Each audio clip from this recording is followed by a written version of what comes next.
could try to play, but you're never gonna beat me. Look the other way, what I'm doing ain't easy. Bloody hands stained from the people who deceive me. Muddy hands break through the chains, go free me. Looking for change, looking for pain, pulling a mob, pushing a train. I'll never stop, stick to a lane, pick up the pieces and go rearrange.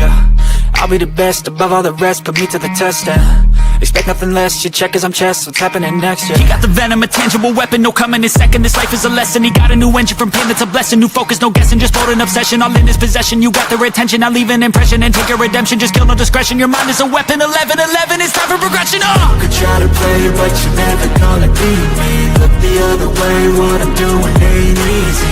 Bloody hands stained from the people who deceive me. Muddy hands break through the chains, go free me. People like sheep move feet, hurt it easy.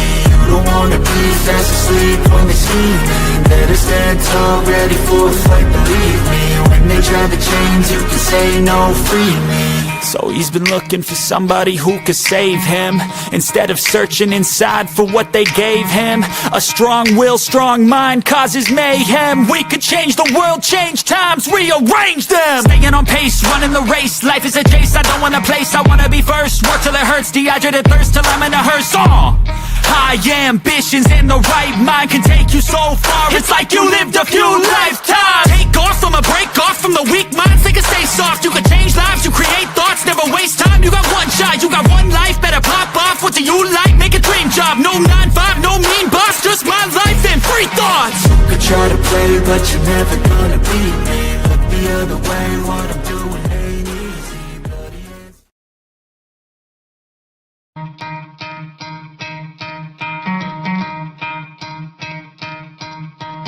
You could try to play, but you're never gonna beat me. Look the other way, what I'm doing ain't easy. Bloody hands stained from the people who deceive me. Muddy hands break through the chains, go free me. Looking for change, looking for pain, pulling a mob, pushing a train. I'll never stop, stick to a lane, pick up the pieces and go rearrange. What up, Finn fans? Welcome to another episode of the Finn Posse Podcast. I'm your host, Big C, and this is brought to you by Game Changers Media. How's everybody doing this morning? Good morning, good morning, good morning, good morning, good morning. Good morning, good morning, good morning, good morning, good morning. Good morning, Damien. Good morning, Michael. What's up, what's up, what's up, what's up? What's up? Damien says, I want that dude from FSU for us at cornerback. Yeah, if I could pronounce his name for you, that'd be great.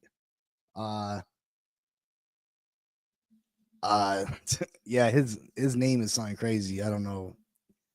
I'm all right, Michael. You know, just living the life, continuously trying to figure out how to grow this channel. I see a lot of people, a lot of Dolphins creators with the clickbait and the stupid ass. I'm sorry, but some of these guys got some stupid ass takes. Some stupid ass takes about the team, and it just drives me nuts that they got followers.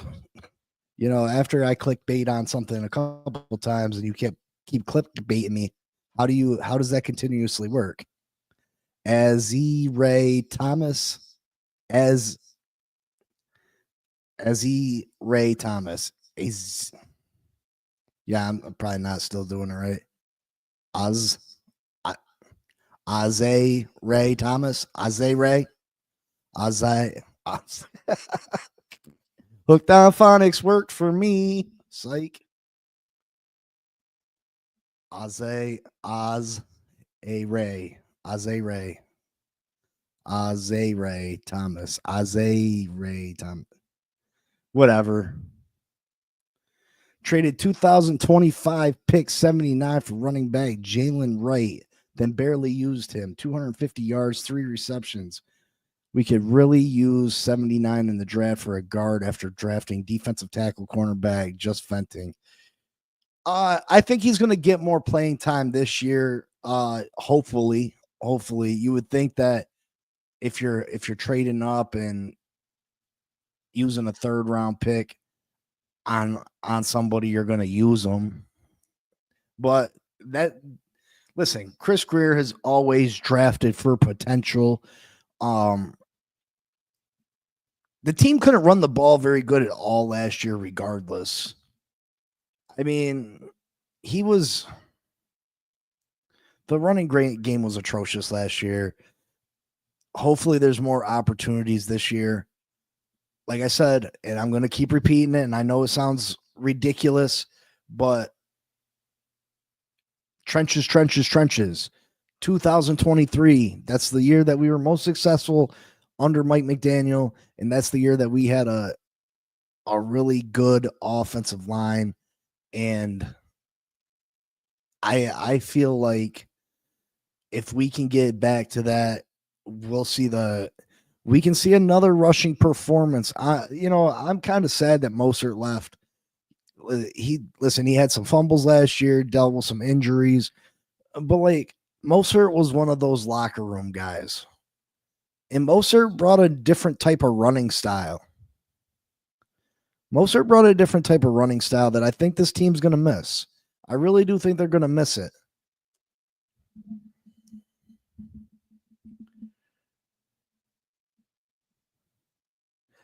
Morning. I love me some Reem too. I'm sad too. Yeah, I think he's going to actually, where'd he sign? The Raiders? I think he's going to go over there and have a pretty decent year. I really do. In my opinion, cutting Chris Brooks for Wilson was, I mean, I would have kept Chris Brooks too. But what did you get rid of Chris Brooks for? You kept Jeff Wilson for nothing. You kept Jeff Wilson for nothing. We didn't use him in areas that I thought we could. Every time we ran up the middle, 3rd and 1, 3rd and 2 with Achane, I was screaming for Jeff Wilson to be brought into the game. Screaming for it. Good morning, Glenn. I was begging for them to play Jeff Wilson in them short yardage predicaments. You know what I mean? Like he was our angriest runner. He ran with a violence. I like Mostert and all, but he's going to be 33. How many 33-year-old running backs are making impacts? Got to be young at that position. I mean, I'm not saying start him, but I think Raheem Mostert at 33 can give you a good 15 carries a game. I really do.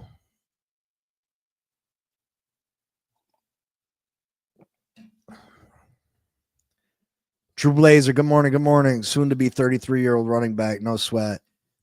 Yeah, I mean, listen, I was just talking on it. I understand he's not the future, and I didn't want no long-term deal. I'm talking about a year that you're trying to make a run. Well, you would hope that we're trying to make a run.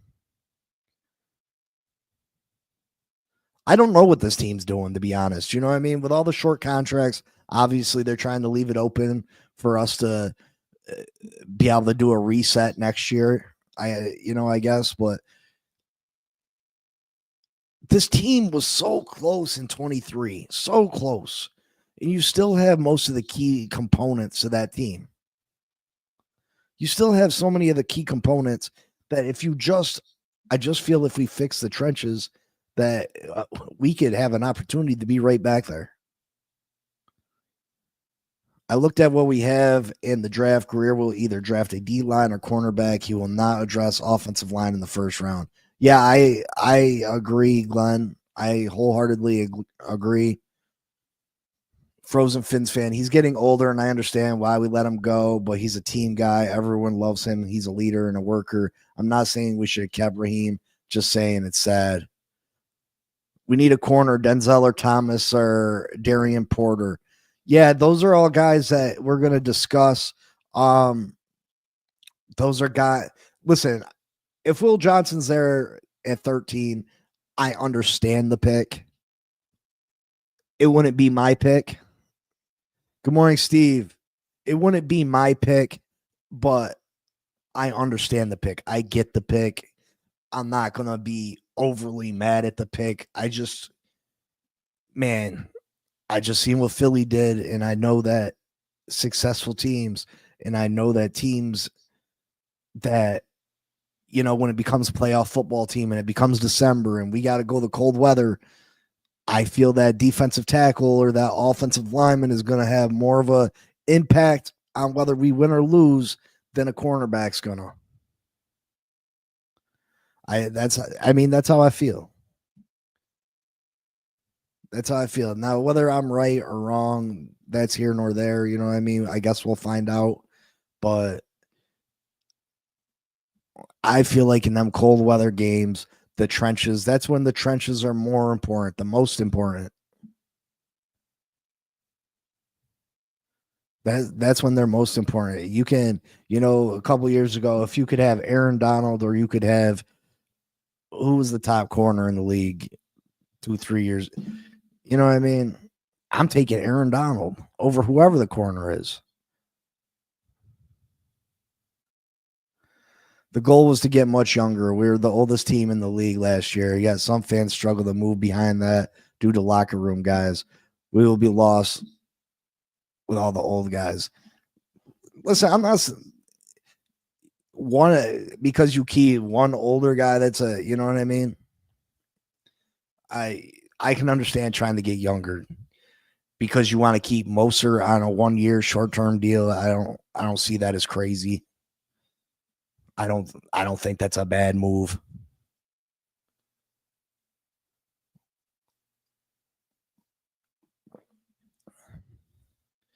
We don't know what Campbell and Armstead is doing, but I think Greer knows. Well, if he knows Campbell's not coming back and he didn't address the defensive tackle position, then he's more of an idiot than I know.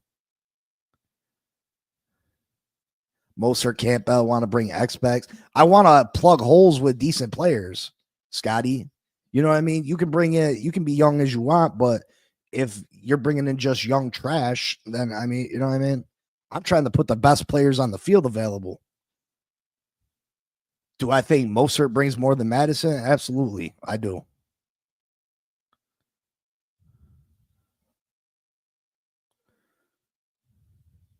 You know what I mean? Do I think Armstead is a better option for this team today than Patrick Paul? Yeah. You're not going to find anybody that thinks Patrick Paul is better than Armstead today.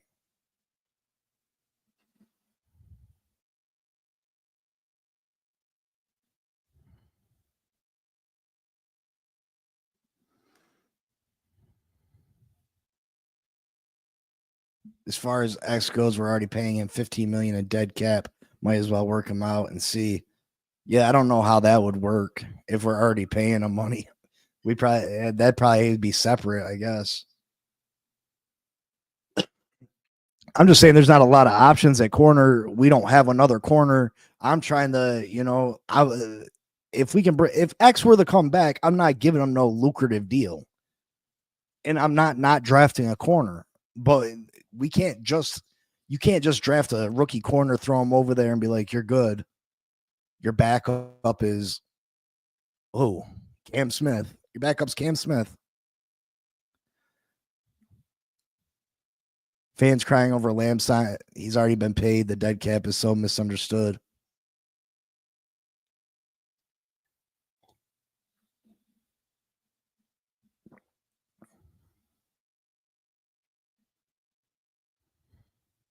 Yeah, like I said, I'm not a cap wizard. I mean, if we're already paying him and he won't cost us any more money, how is that a lose-lose situation then? I don't think if we're already paying him, we don't have to give him any more money. How is that a bad idea? How is bringing X back a bad idea? I care about this year because I think eventually this team's going to get torn down. So all I care about right now is putting the best product on the field this year, trying to win this year. You know, now do I want to mortgage the future and ruin everything to do that? No, I don't. But as far as getting younger and stuff, we're going to get younger. There's going to be a lot of player turnover. I mean, it's going to be natural when we hire a new general manager, when we hire a new head coach.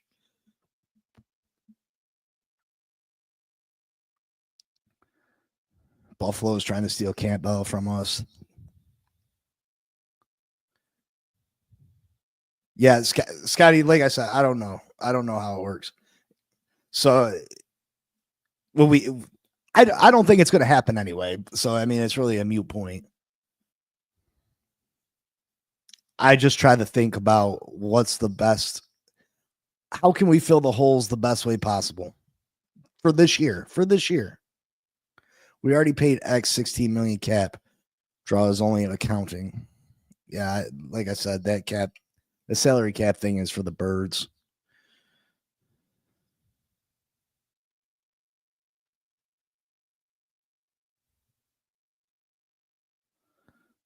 So we would have to give him new money or no?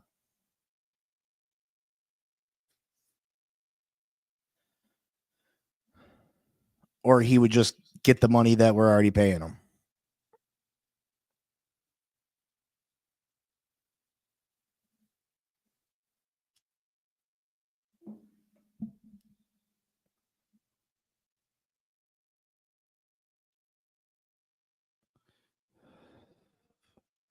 Which is crazy. That's crazy. That's crazy. But anyway, let's take a look at some of these guys. I would rather us, if we're going to take a corner in the first 2 rounds, you know, obviously Will Johnson is the top pick. You know what I mean? He's the top guy. I mean, you can have an argument between him and Travis Hunter, but Travis Hunter's not going to be there when we're picking. I don't see there's a world where we move up and try to get Travis Hunter. So Will Johnson is the best we can do in this draft. And if he's there at 13, like I said, I'm not going to be mad. But I'd rather us go defensive tackle in the first. And if we're going to go corner, I'd prefer us to go in the second round. So let's take a look at some of the corners that could be available in the second round. In number 1 on my list, StreamYard. Sounds like your headphones are working. Do do do do do do do do do do do do do. Azareye'h Thomas, Florida State, FSU in the house. Azareye'h Thomas. I don't know if I'm saying his name correctly. Azareye'h Thomas, 6'2", 197 pounds.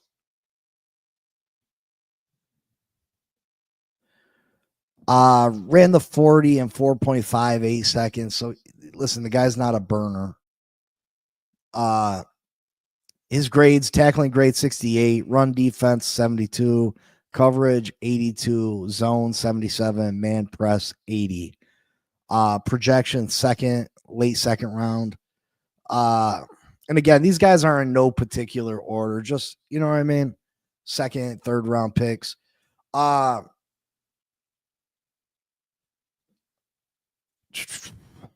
He's got exceptional length, and he's got quick twitch athleticism, which allows him to shrink passing windows, and he affects throws even when slightly out of position, which is key for a corner.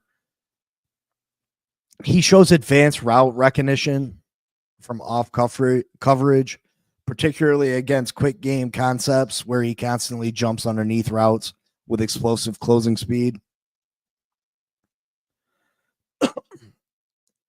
He's got natural mirroring ability in press coverage, stands out on tape, patient feet and fluid hips, lets him match releases without grabbing. He doesn't have to grab on the guys to stick with them. He's got a rare combination of size and fluidity for the position.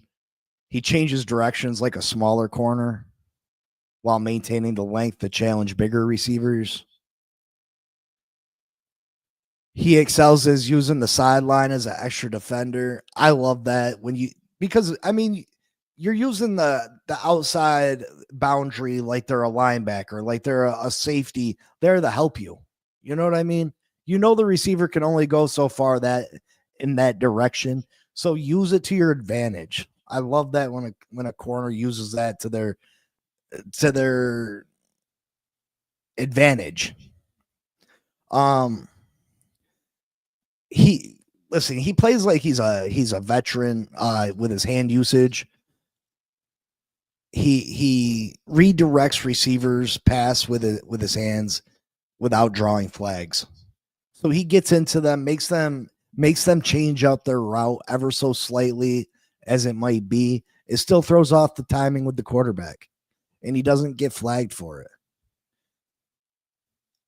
He's got high level competitive toughness that shows up repeatedly against the run. He triggers down, he goes downhill aggressively. It shows no hesitation on taking on larger blockers and larger running backs. So he's definitely willing. He's a willing tackler. Got great special teams experience all across every unit. So he's going to give you some kind of production right away on special teams. Some of his weaknesses, he struggles a little bit against press technique. Just a little inconsistent with it. Occasionally he's a willing tackler, but occasionally he has brain farts on using his fundamentals to make tackles. Occasionally he's too arm heavy and he doesn't drive through the tackle as much as he should. His ball production doesn't match his as much as he disrupts the play. You know what I mean? He doesn't have the interception numbers that match how much of a game wrecker he can be. He can get a little grabby when he's beat vertically, especially against double moves. And sometimes he takes over aggressive angles pursuing outside runs, which lead to him not catching who he's chasing down. But for this guy, if we get Thomas in the late second, I would be happy. At pick 48, maybe we trade up from the third round and grab him.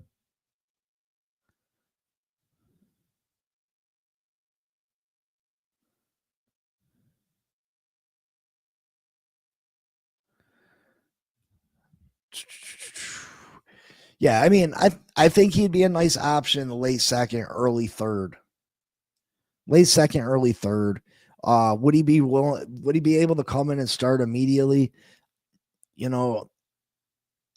That's the thing. I'm not sure. I'm not sure if he could come in and be able to make that jump right away. That's why I would like to bring back someone like X, or there's only so many available.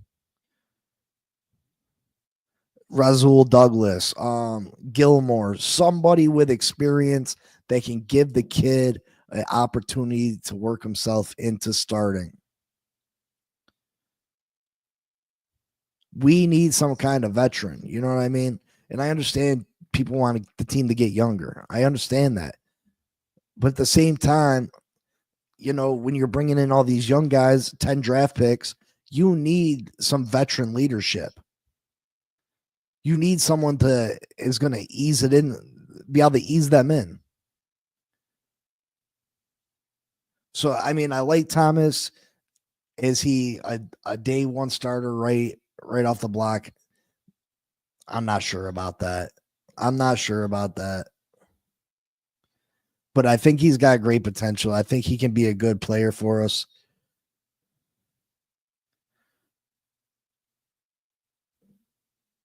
Number two. I don't want to say number two because, like I said, not really a list, just a group. We got Maxwell Hairston, University, Kentucky. Maxwell Hairston, University of Kentucky. The guy is he's 6'1", 186 pounds. This guy's a burner, folks. Burner. He ran the 40 in 4.28.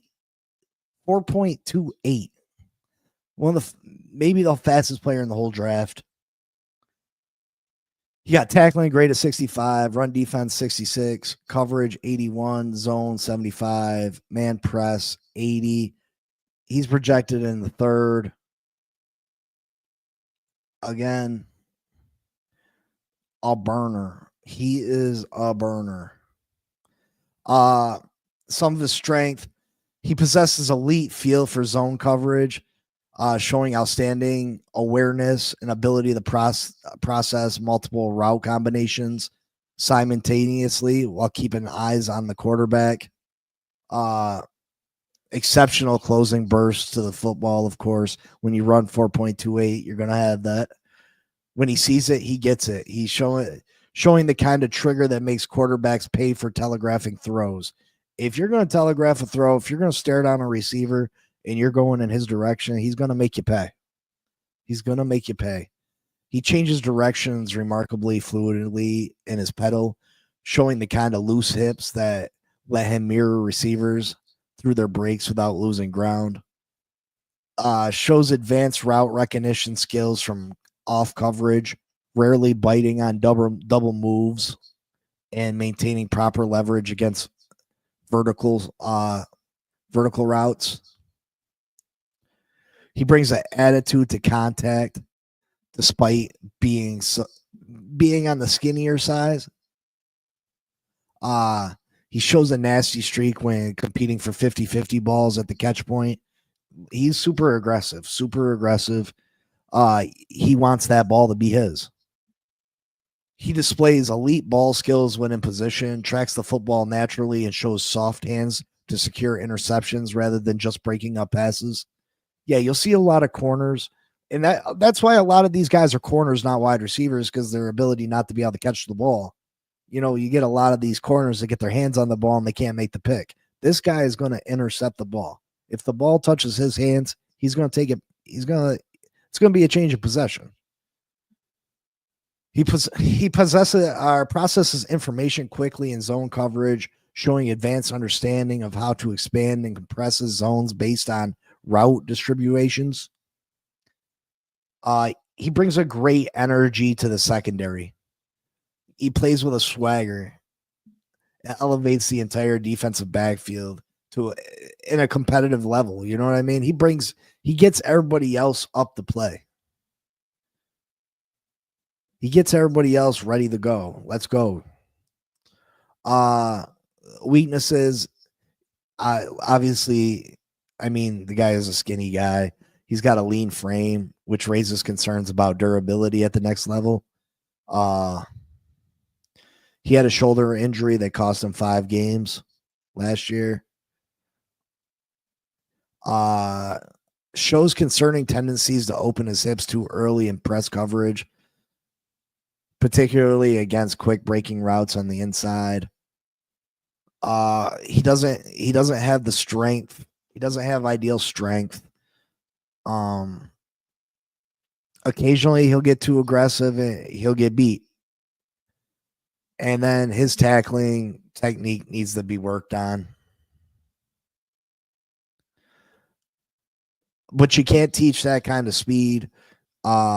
He's definitely a ball hawk. He can make the catch. He can intercept the ball, and he can get the ball back on the offense's hand. If you draft a quarterback in the first, he will start. Easier to get a defensive lineman you draft in the second to start. Yeah, I agree in that, Glenn. I do agree in that. Good morning, Shake.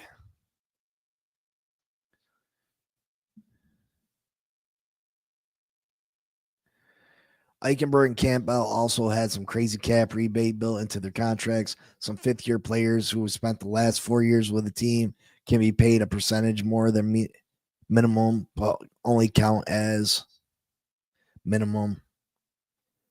Michael says, I bring X back. I mean, I think you got to bring some kind of we got to add a veteran. We got to add a veteran. I really wanted us to add Darius Slay. I thought he would have been nice. I understand he's older, but we need a veteran. I mean, there's not going to be any 26, 27-year-old cornerbacks that don't cost $27 million or don't have an injury history that are going to be available for us. If we're on a budget, that's what we're going to be able to get is older players. So, I mean, if you want to go young, you're going to have to pay for them players, and we're not willing to pay. So we got, you know what I mean? The two things don't mix. You can't have the best of both worlds. Yeah, he's a veteran on one side, but we need a veteran for playing time on the other side. And I want to count on Jalen Ramsey leading the secondary. You know what I mean? I don't know what type of guy he is.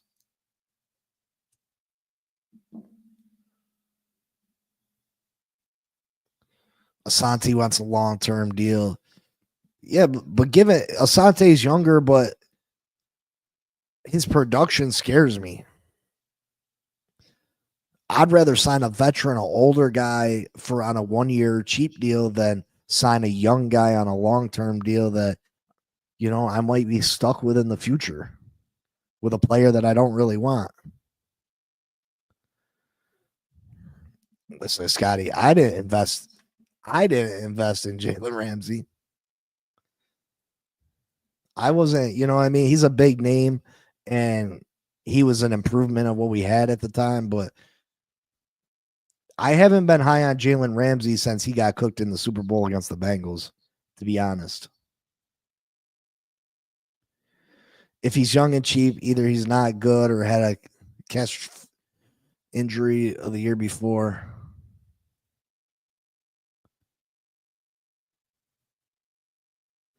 Guys, second, third round guys, yeah. Well, I went over the top 5 yesterday that are first, second round guys. Yeah, Scotty, I get it. If Calais Campbell returns, then do you like cornerback at 13? I'd feel more comfortable at 13, but I still have my heart set on Kenneth Grant. I got a man crush on him. I ain't gonna lie. But yeah, I mean, I'd feel better. I'd feel better about taking Will Johnson at 13 if we had Calais back. Because again, I'm concentrating on trying to win this year. I'm not ready to throw away a whole season. You know what I mean? Like a year of Tyreek Hill, a year, you know what I mean? Because who knows what this team looks like next year? We might be back to 3-4 win teams with, you know what I mean? Who knows? We might, after Tyreek's gone and Jalen's gone and we get rid of Tua and, you know what I mean? After we break this team back down, we don't know what it's going to happen. We don't know what's going to happen. Let's keep it real. We could have another 15, 20-year stretch of just being below mediocre. So, yeah, forgive me for concentrating on trying to win this year. I'm not ready to go back to that. And it scares me to death. It scares me to go back to that.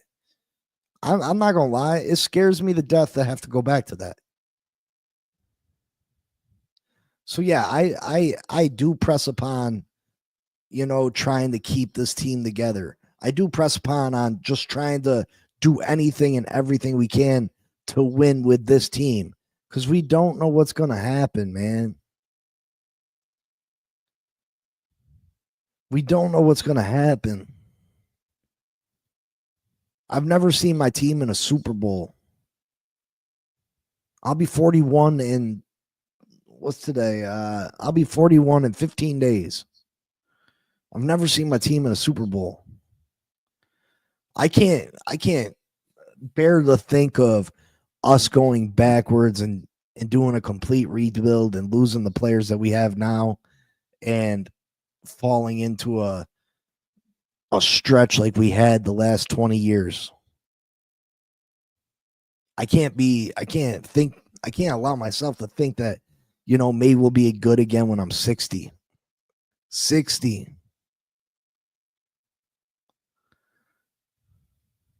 Does that not scare you guys at all? Does that not worry you at all?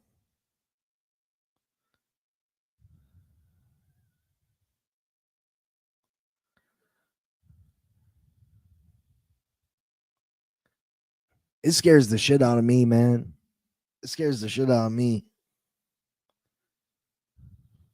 It really does. It shakes me to my core. It does. Before we get back into the rest of the corners I have for today, what do you guys think about the Russ Wilson to the Giants and Stephon Diggs to the Patriots? What up, Costa Nostra? What up? What up? Good morning to you, sir. I was a little surprised how much money Diggs got. Was anybody else surprised about how much money Diggs got? Glenn said, I'm sorry, Big C. I've seen them in the Super Bowl and I was a little kid and now about to retire and 2 Super Bowls appearances since. Yeah, Glenn, you know what I mean? Like, I'm not ready to dismiss this team. I'm not ready for it to be over. Because this is like I said, I've said it numerous times. This is the most excited I've been about the Miami Dolphins that I can remember in my lifetime. Since we've gotten Tyreek Hill, this team has been more exciting than it's been the last 25 years for me. So, and to see what we had in 2023, and I know I talk about 2023 a lot. And what did we do? We went to the playoffs. We lost the first round. We didn't do anything. We didn't win a division title, but we had so much potential that year. So much potential. And we still have a lot of the key pieces here. If we can just fix the trenches between the draft and free agency, I think we can get back to being close to that. And I think that team was good enough to really compete to get to the AFC Championship game, to get to, if we played our cards right and things fell right for us, that we could have an opportunity to make it to the Super Bowl. Russell Wilson to the Giants is a desperate move. Winston and Russell, one I never was and the other has been. Yeah, I mean, I don't understand the move. Russell Wilson, I was very critical of him last year. Yeah, the Steelers won a bunch of games, but he was very unimpressive to me. Can we hit that like button? We got 15 people in the building right now. Hopefully I got 15 likes, but I know I don't. Can we get those? Can I get those, please? Can I get those?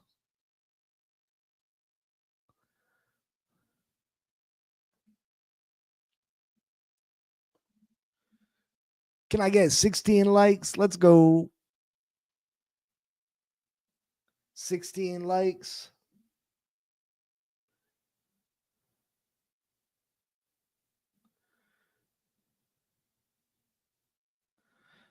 Like I said, I don't know about you, but I'm not ready to you know what I mean? And maybe we make the right hires this time around. Maybe we get a good GM. Maybe we get a good head coach. Maybe we do all those things and maybe the rebuild will be what's best. But I'm scared. I'm scared of it because this team hasn't done it for us. They haven't been able to do it. Connor's going down that season. The key, once he went out in Titans game, it was over. Yeah, Glenn. I mean, you had Connors, you had Isaiah Wynn, you had Armstead, you had Robert Hunt out, you had Xavier Howard out, you had Every one of our pass rushers was out. Bradley Chubb was out for the year. Jalen Ramsey was out for the year.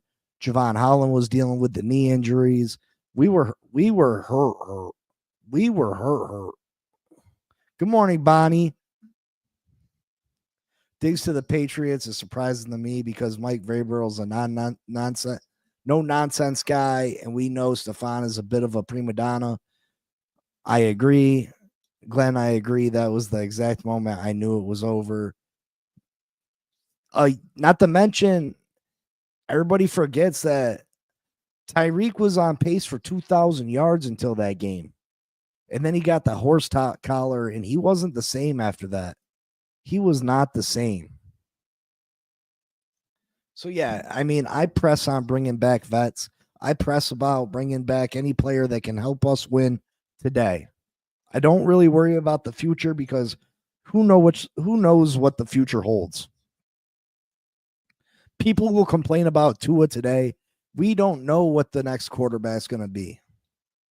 Think about it. Tua's the best quarterback we've had since Dan Marino. How long has it been since Dan retired? What did he retire? 97, 98, 99, somewhere around there.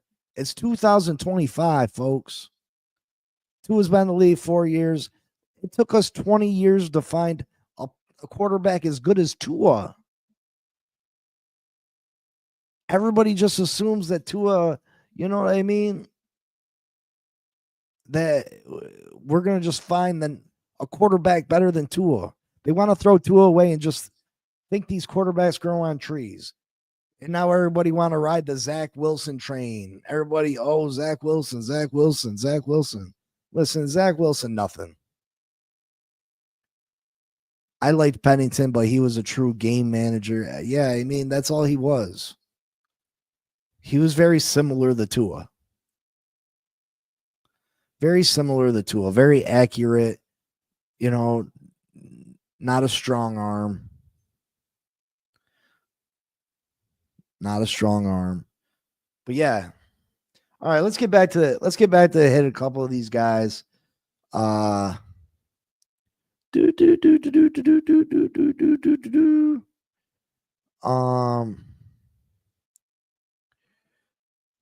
Next on my list, we got Darian Porter, Iowa State. Darian Porter, Iowa State. Darian Porter. Listen, this guy, he's a big corner. 6'3", 195, great length. Great length, big corner. Super fast guy, 4.30, 40-yard dash.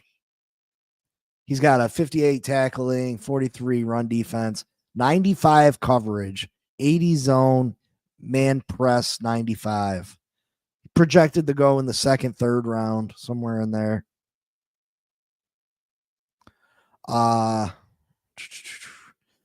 He's got rare length and speed combo at 6'3", with his speed shows up on tape when running vertically with receivers down the boundary. He's got natural ball tracking ability carried over from his wide receiver days. Former receiver. Displays exceptional timing when high pointing and attacking the football at its apex. Again, he used to be a receiver. He knows how to go up and get them footballs. He knows how to make the catch, contested catches. He's an elite special teams guy. He's got 5 career blocked kicks. That great speed matched with his length.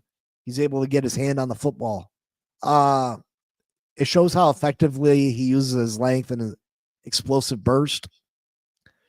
He shows advanced instincts in zone coverage, especially in cover 3, where he uses great leverage to the sideline as an extra defender. Again, I love that. I love when the corner uses the defender or the sideline as an extra defender. He's great at processing the play. He's got great route recognition. he anticipates what receivers are going to do before they does it. He keeps his pads low to the ground and tackles well for his height, allowing him to transition more smoothly into typical the typical power backs. He's good at bringing them down. He uses his frame effectively to reroute receivers and press coverage, showing potential to develop into a physical press corner. And he's a former track guy. That he uses that track speed to help his recovery ability. He can make up ground quickly when beaten initially on vertical routes, so he's never out of a play. If you beat him on a move, listen, the play's not over for him. He can get back and still make a play on the ball. Weaknesses: he's got some hip tightness. His high cut frame creates limitations in quick changing situations. Still developing a consistent tackling technique.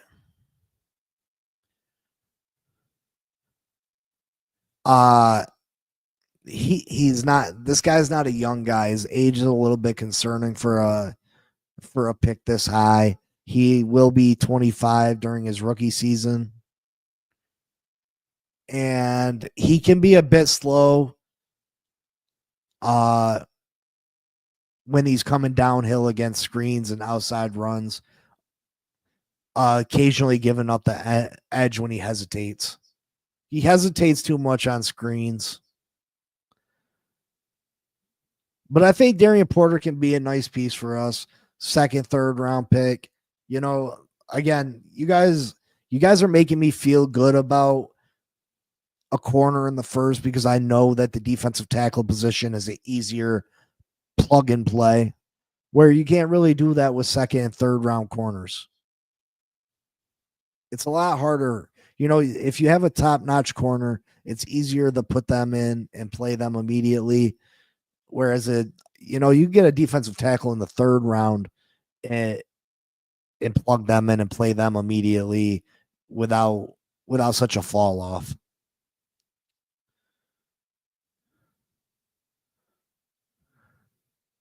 See, the offensive line, not that good, right?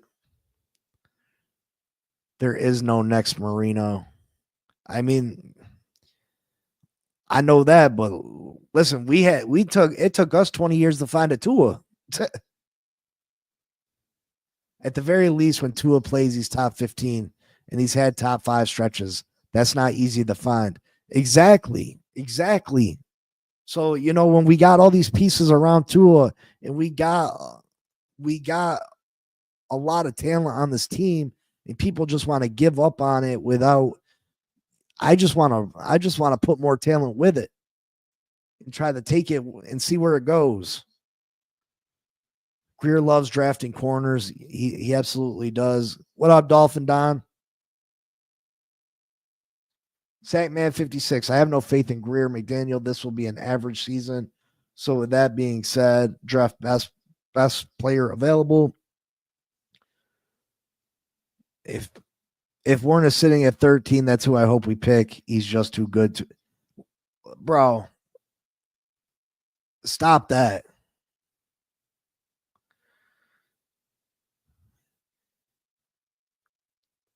Listen, I'm not trying to be a jerk. But how can you say you're a Dolphin fan if you want to stick a tight end in the first round?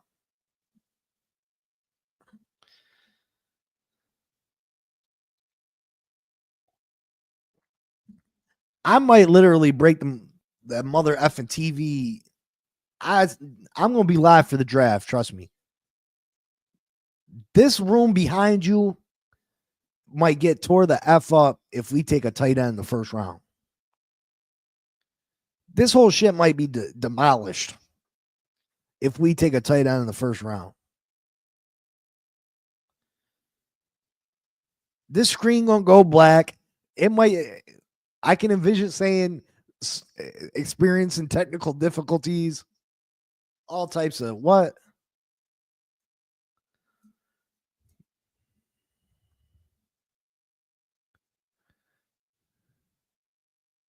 A John Gruden imitation? Why you say that? John Gruden imitation. Play more Marino on the big screen behind you. Oh, he be on there, bro. The tight end is not a necessity, especially after the year John had. Come on, fellow Dolphins. Listen, I'm not saying the guy's not talented, but he's not even the most talented guy that's came out in the last 10 years. We're talking about, you know what I mean? Brock Bowers was a better prospect than him. Kyle Pitts was a better prospect than Warren. Like, if we weren't talking about, you know what I mean? What are we talking about? A tight end. You just remind me of Gruden when you get fired up, bro. Oh, I'm coming down to for a game this year. Like, I want to set stuff up with people. You know what I mean? We got to figure it out.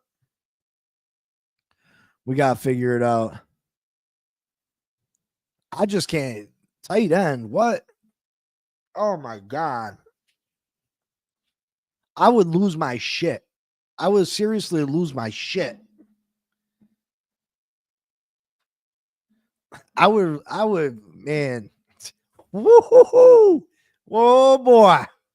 Let us pick them off tight end in the first round.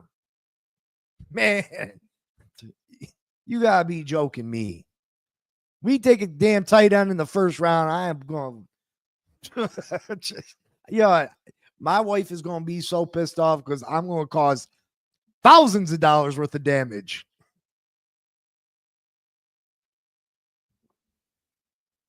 Oh, listen.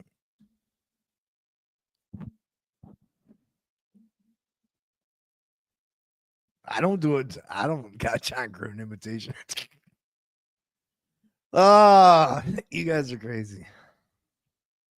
I'll check out some John Gruden videos and see if I can't come up with one. Anything for you guys, you know? Yeah, Darian Porter. I like him. Next guy I got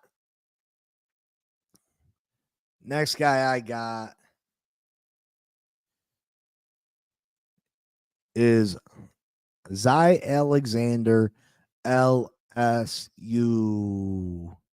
Zy Alexander, LSU. Zy Alexander, LSU. Zy Alexander, LSU. Zy Alexander is 6'1", 187 pounds. Not super fast, running 4.56 40.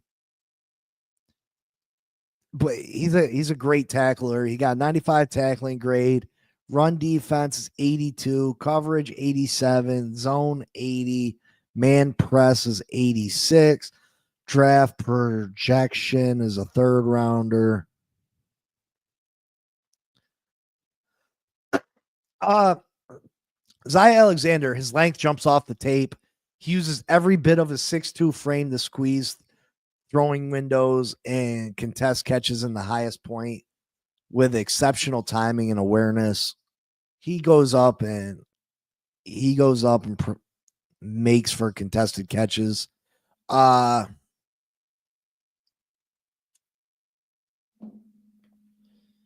He shows natural instincts in zone coverage, leveraging his quarterback background to bait throws and jump routes with calculated aggression and good awareness.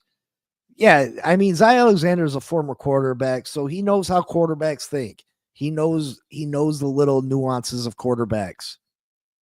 He's a nasty tackler who plays bigger than his size suggests. He takes smart angles and consistently wraps up, showing a missed tackle rate of under 7.5% across nearly 2,500 snaps. That is phenomenal. That is phenomenal. I think we had guys on this team that were missing tackles at 20%. 20%. 7.5% across 2,500 snaps. Phenomenal tackler. Excellent ball production with 13 career interceptions, including 2 pick sixes.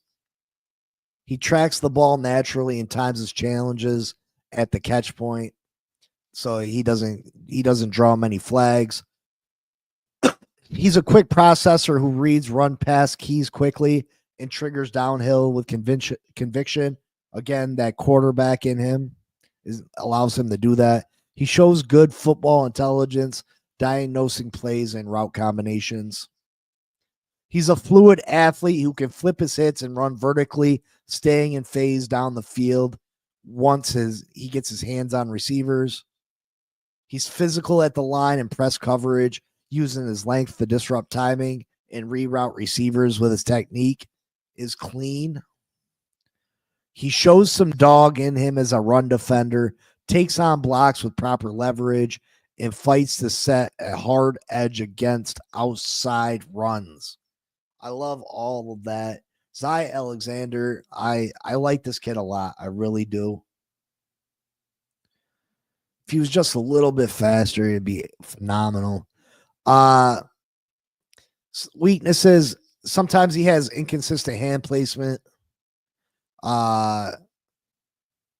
He can get too high in his back pedal and struggle to transition smoothly against sharp breaking routes, especially from off coverage alignments. He's got a little bit of medical history concerns. He had an ACL tear in 2023 and a concussion in 2024. Though he showed good recovery from both. So hopefully, last year he didn't show any lingering effects of the ACL, and he didn't have no problems after the concussion. Limited special team experience, so he's not going to really help you on special teams. His top end speed is adequate, but it's not high end. He can get stacked by elite vertical threats and struggles to recover when beaten cleanly off the line.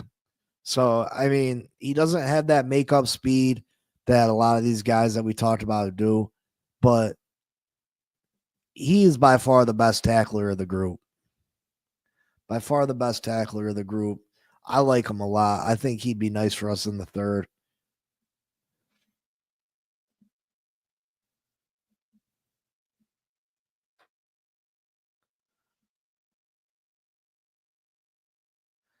Yeah, Scotty, you'd be surprised about how many people their missed tackle rate is so high. That blew my mind too. But for a cornerback to have a 7.5, that's phenomenal. Phenomenal.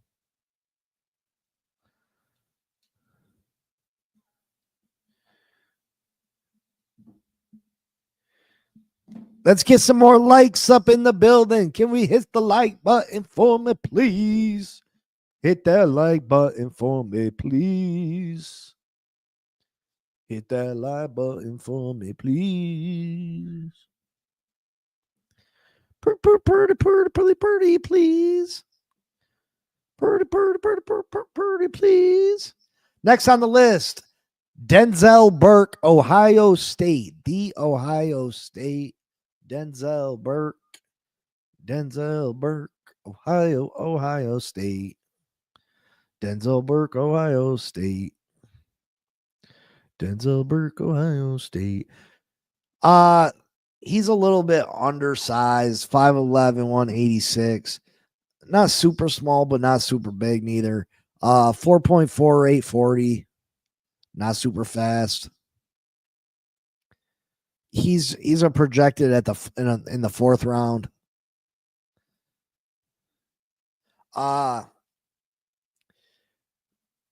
He brings the thunder and pass coverage with heavy hands and excellent play strength to disrupt timing at the line of scrimmage. He plays with the kind of nasty streak you want in your boundary corner. He's got a really nice back pedal, really fluid and clean, efficient footwork that allows him to stay in phase and shows natural movement skills rarely found in the corner with his length. He excels in zone coverage with sharp mental processing and quick reactions to routes, developing in this area, particularly against strong defending the flat. Brings cornerback size you can't teach. Well, this says 6'1", but the other thing said he was 5'11". So what is it? He shows legitimate dog and run support, attacking downhill with conviction and finishing tackles with proper technique. A rare trait for a corner with his coverage ability. He's got 4 years of high-level experience against elite competition in the Big Ten. Won't be overwhelmed in the NFL stage after starting 35 games. So listen, he's got a lot of starting experience against high-level talent. He's gone against most of the pro receivers he's going to go against in the pros. And he's done fairly well. He's versatile enough to play in multiple schemes with experience in both press man, zone, and gives defensive coordinators flexibility in coverage calls. And he's a special team's demon. His combination of size, speed, and tackling ability will contribute immediately while developing as a corner. Again, this said 5'11", then it said 6'1", so I'm not sure how big. I mean, that's a big difference. Man coverage and weaknesses, man coverage instincts remain a work in progress. He's more, like I said, he's more of a zone guy. He got destroyed by Oregon's receiving corps in an important Week 7 matchup that exposed his significant technical flaws, particularly his tendency to gamble for interceptions rather than playing sound positional defense. So, I mean, he takes a lot of chances. In this particular game, he got beaten. He got beat on those chances he took. Change of direction is limited by tight hips. He can get grabby downfield, and his ball production doesn't match his coverage skills with only 4 interceptions in 35 starts. So, I mean, he's a guy that you could bring in and try to develop. Again, he's had a lot of starting experience, but I don't think he's a guy that you can bring in and play immediately.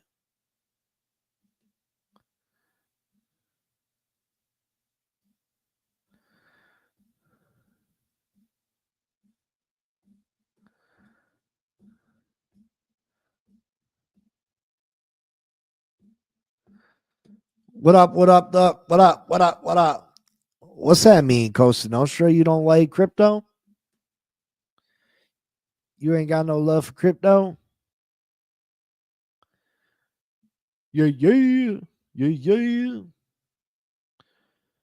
All right, let's move on, shall we?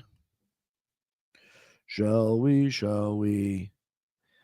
And last but not least on the list, well, maybe least, Dorian Strong, Virginia Tech. 6'1", 185. 40 time is 4.50. So not a burner again.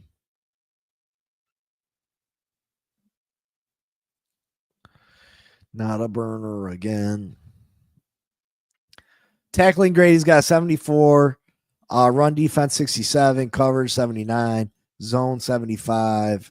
Man press, 77. Projected in the 4th.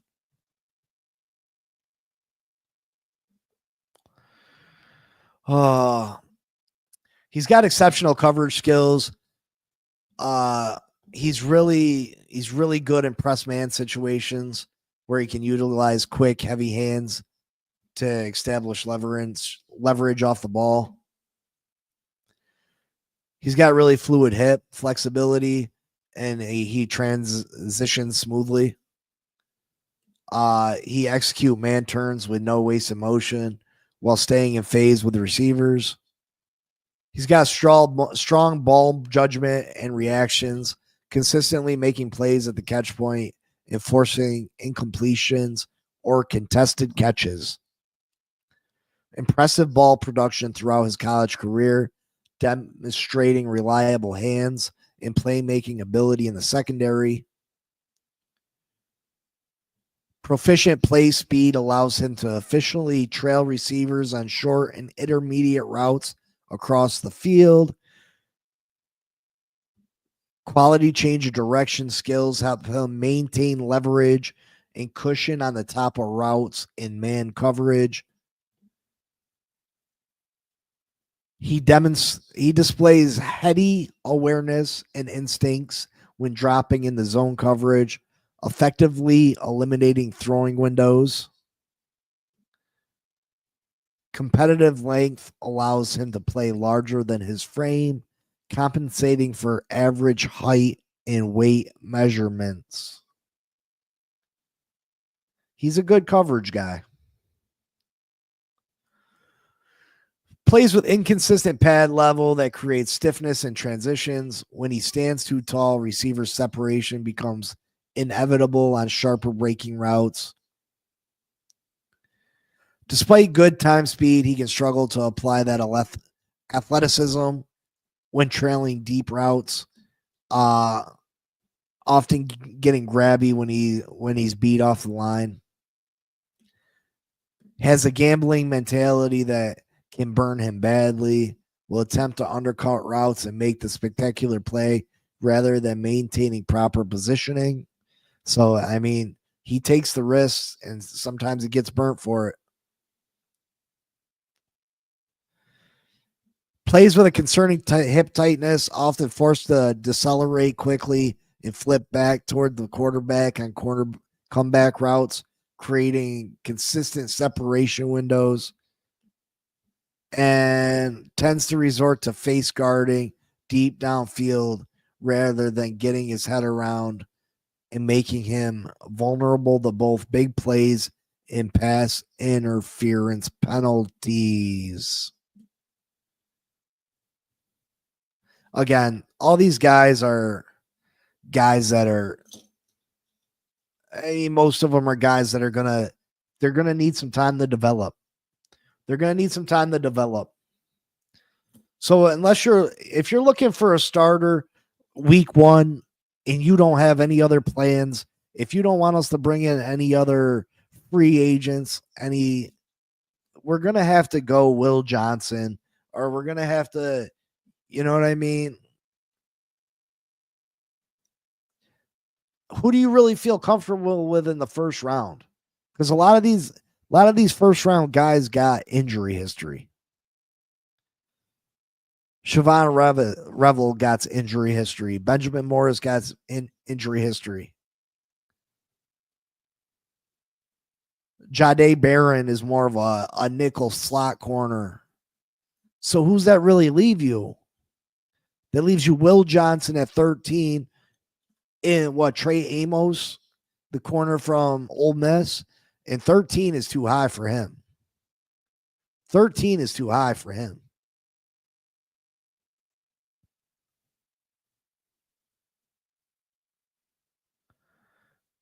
Shoot, Trey Amos could go, like, he's second round. He's a second round guy. Like I said, Jahdae Barron, he is more of a slot, a nickel guy. And then you got Revel, who's coming off the ACL, and you got Morrison, who has the hip injury. So, I mean, corner's going to be in high demand, and the only one that you could count on to play immediately is going to be Will Johnson.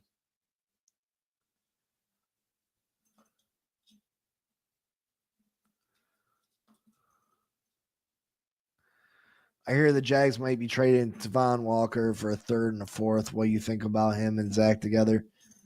I mean that would fill a hole, right? That'd fill a hole, right? I mean,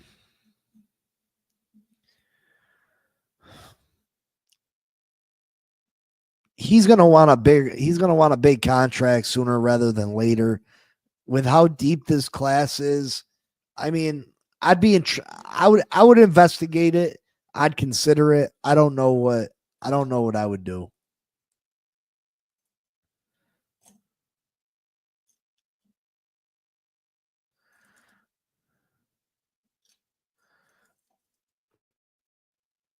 Kohu said on podcast we're getting 2 corners in draft. I mean, he doesn't.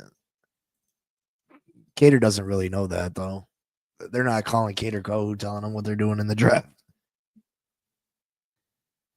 Get a tackle at 13 and get either Burke or Thomas at 48. Campbell plus Grant would take some of the pressure off of Miami's corners. I do agree with that, Edward. I do agree that the stronger your front is, it makes the corner's job that much easier. I just don't think that any of these day 2 corners are good enough to start immediately. I get real worried about any of these guys starting immediately.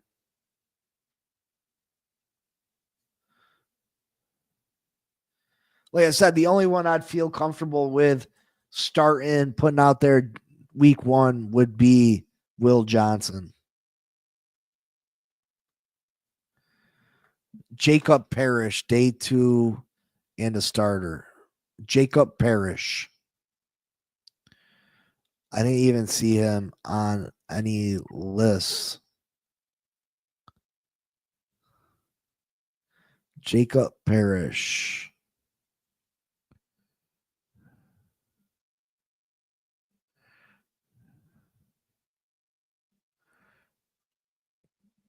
Where did he go to school at? Where did Jacob Parrish go to school?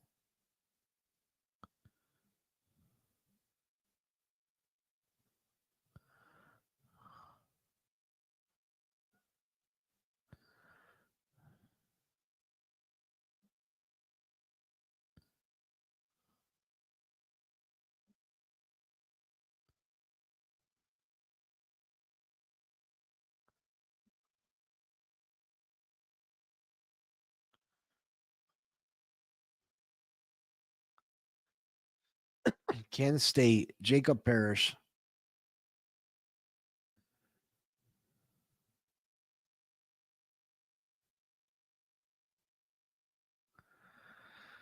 Glenn says, I think Will Johnson pick in first round. He would be a starter. Then you go offense and all second and D line second and third round. Rather have Thomas than Duck. Yeah, I mean, I feel like Thomas could be good. He's probably the name I like the most out of them day 2 guys. I'm definitely gonna check him out. Miller. Jacob Parrish, Kansas State. Let me see if I can find him.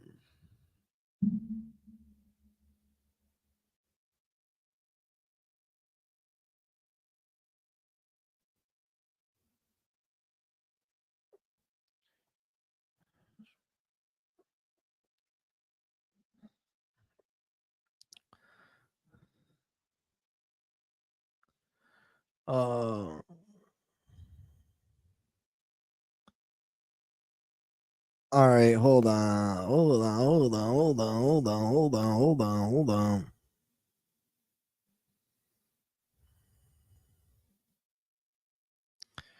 So Miller says Jacob Parrish, Kansas State.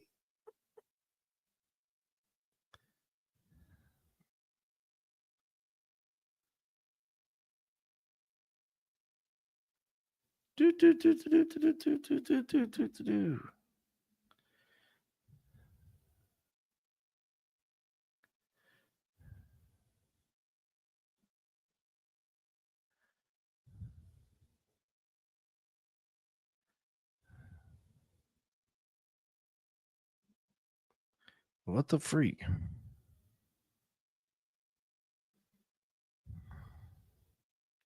How come it's not sharing?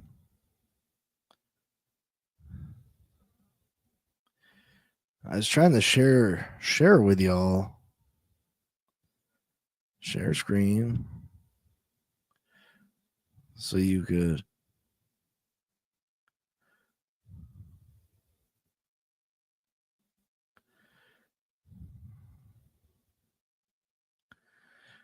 Well, anyway, Jacob Parrish. He is 5'10", 191 pounds, so he's a little bit undersized.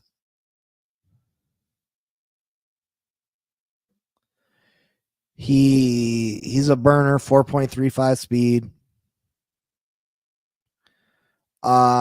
Tackling grade 85, run defense 69, coverage 88, zone 84, man press 85. Draft projection is the 4th round.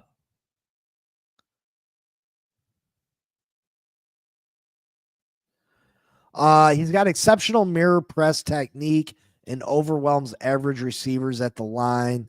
He uses calculated aggression with active hands to disrupt routes before they develop.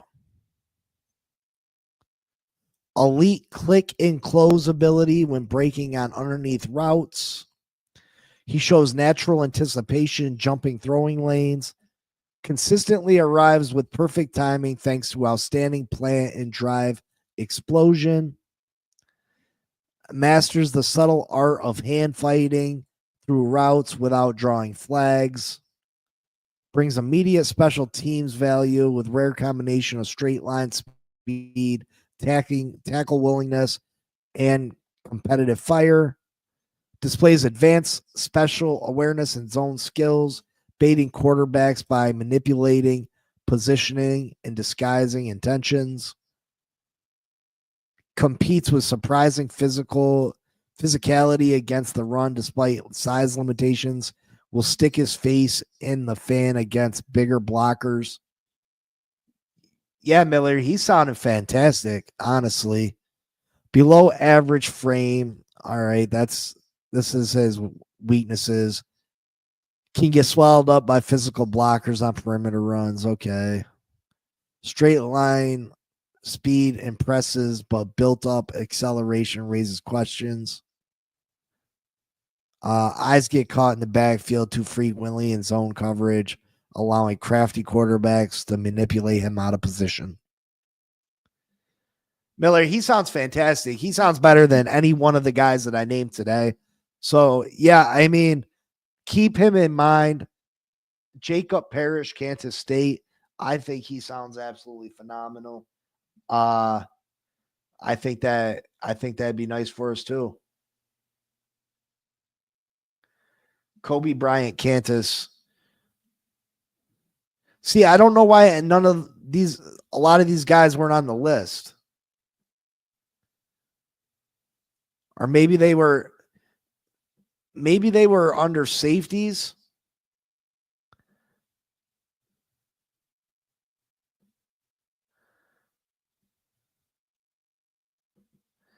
Maybe they were under safeties.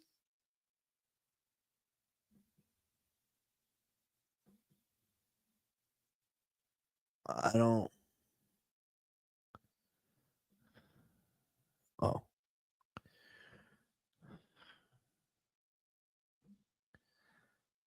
I'm trying to see why these guys aren't on the list of top corners and defenders.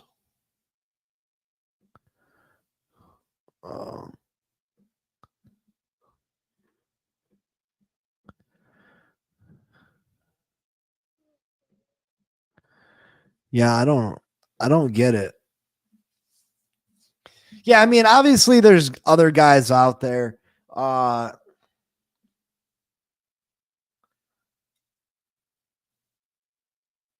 Yeah, Miller, I think Jacob Parrish is better than any of the guys I named today, honestly.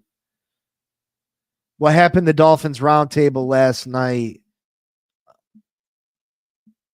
Don't tell me CB83 is the reason it didn't happen.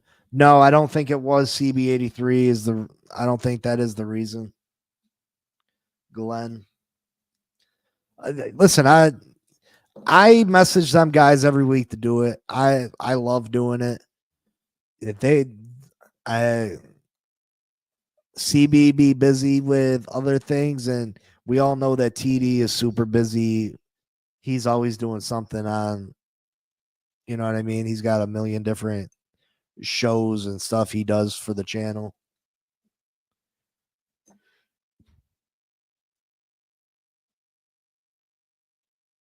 Oh, I'm gonna do safeties tomorrow. Safeties tomorrow. Marcus, what's his name? Marquise Single.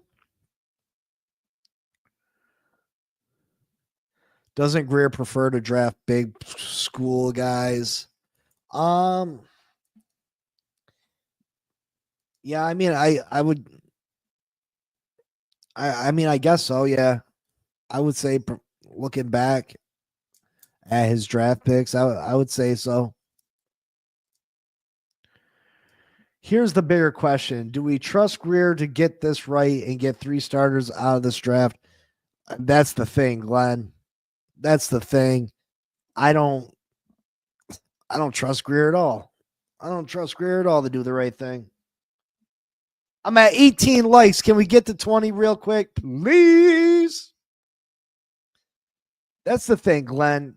Chris Greer has made so many bogus picks, so many bad choices when it's come to the draft that I don't know if you can't say that you fully trust this guy. Can I get to 20 likes before the show's over, please?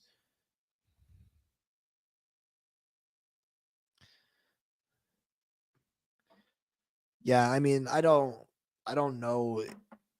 I can't trust Greer. To be honest, I'd be surprised if Greer walks away with 2 starters. Two guys that you feel confident that are starters day one. I'm pretty sure he's going to be able to get one. I'm pretty sure he'll get one day one starter that you're like, yep, starter. After that, I'm worried that our second round pick we're going to be looking at and like, man, is he good enough to start? Is he going to be all right? Is he going to be good enough to start for us week 1? And that's just my opinion. Noah, Cam Smith. There's been Edward. That's not even the half of it. There's so many. So many. Yeah, we need one more like. Can we get one more like for your boy? I only see 18 likes. Where do you see the 19?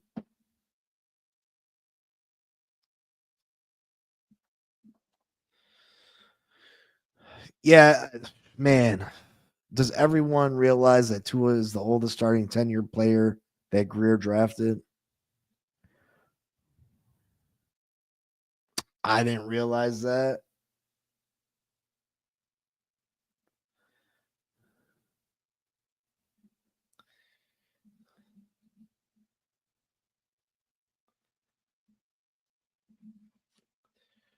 Yeah, so I don't know. I guess it's gonna be very interesting, Glenn.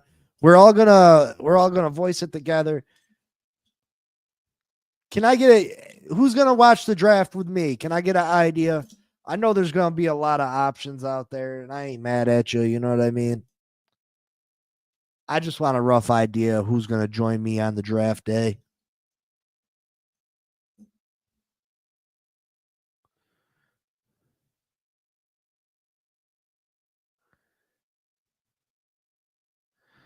Bonnie says I don't trust Greer, but he did an okay job last year. That's not true. Our long snapper is the longest tenured player. Michael says I will, bro. Me, Edward will. Miller's gonna be here. We got three. We got three.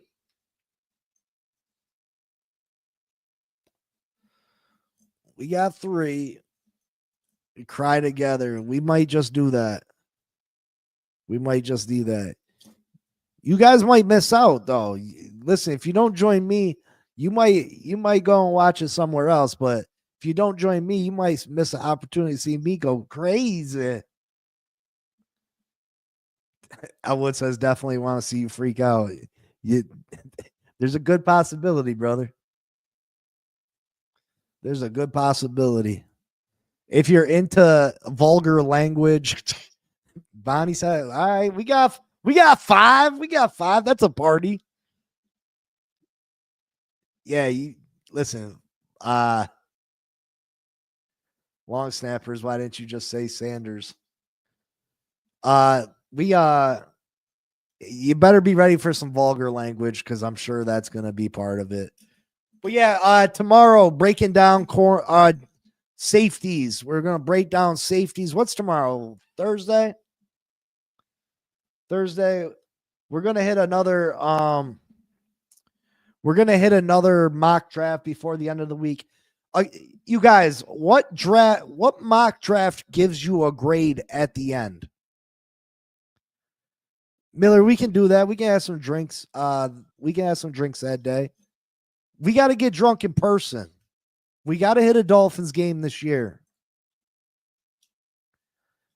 Listen, I can't promise, Michael. I can't promise. Elwood says, I hope for Warren now. You stop it. If we draft Warren, I might go to jail, guy. My wife might call the cops on me. She's going to be like, no, you're breaking everything. Stop it. It's like my wife might punch me in the head. Tomorrow's Thursday, opening day of baseball. Miller says, I'd kill for that. Yeah, listen. Miller, are you from Florida? NFL Mock Draft Database. That's the name of the website. NFL Mock Draft Database.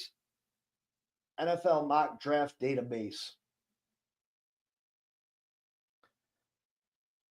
NFL Mock Draft Database.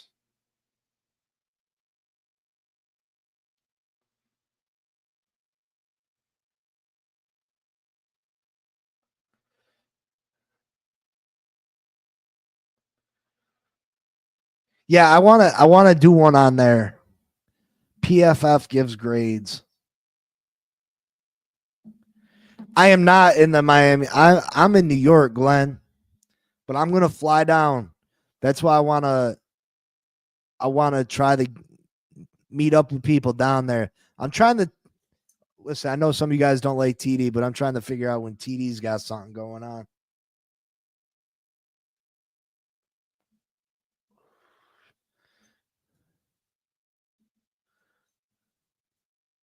But I want to fly down, and I'd like people to come out and Saturday night have some drinks and stuff, and then Sunday we all go to the game together.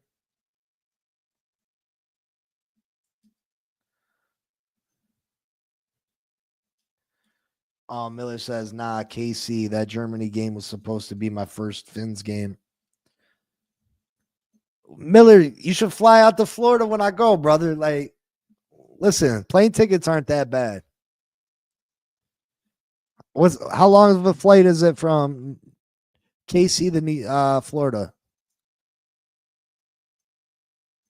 It only takes me about 2 hours, 15 minutes, 2.5 hours to fly there. Costa Nostra are going to join us for the draft. That's what's up.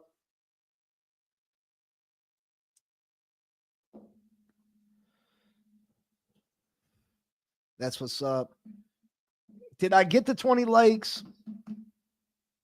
Did I get the 20 likes? Did you guys help me out?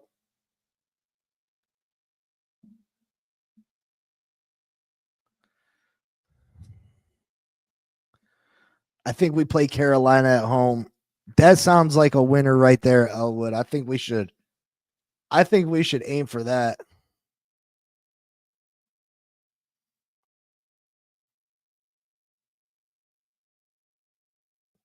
All right, guys.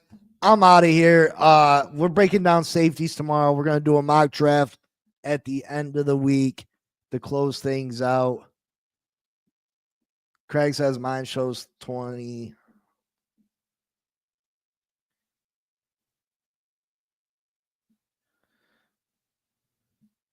Yeah, I get it, Miller. It does add up. Things definitely do add up.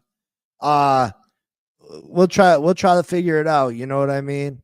If other people are flying in, maybe people can share rooms or something. You know what I mean? I went to a round table meetup. I didn't go to the Dolphins one. I went to the Jets Bills one. That's where I met TD. I was the only Dolphin fan there with Dolphin gear on, rocking it in front of all them Jets people. You know what I mean? Oh, the games in Carolina. Damn. I want to go to I've never been to a Dolphins home game. I'm trying to go to the Dolphins home game. All right, guys. I'll see you tomorrow. We're breaking down the safeties. We need 2 safeties, so we'll see what happens. But I'll be back tomorrow. You know what it is. Much love. I appreciate every single one of you. And you know what it is. Fins up till we die, baby. Till next time. Peace.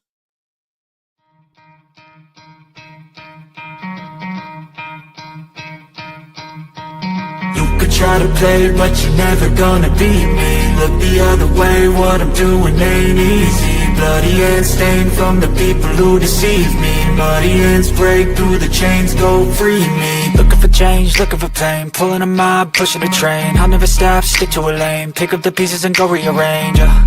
I'll be the best above all the rest, put me to the test and expect nothing less, your check as I'm chess, what's happening next, yeah. He got the venom, a tangible weapon, no coming in second. This life is a lesson, he got a new engine from pain, it's a blessing. New focus, no guessing, just bold and obsession. All in his possession, you got their attention. I'll leave an impression and take your redemption. Just kill, no discretion, your mind is a weapon. 11-11, it's time for progression, You could try to play, but you're never gonna beat me. Look the other way, what I'm doing ain't easy. Bloody hands stained from the people who deceive me. Muddy hands break through the chains, go free me. People like sheep move feet, hurt it easy. You don't wanna be fast asleep when they scheming. Better stand tall, ready for a fight, believe me. When they try the chains, you can say no, free me. So he's been looking for somebody who could save him, instead of searching inside for what they gave him. A strong will, strong mind causes mayhem. We could change the world, change times, rearrange them. Staying on pace, running the race. Life is a chase, I don't want a place, I wanna be first. Work till it hurts, dehydrated thirst till I'm in a hearse.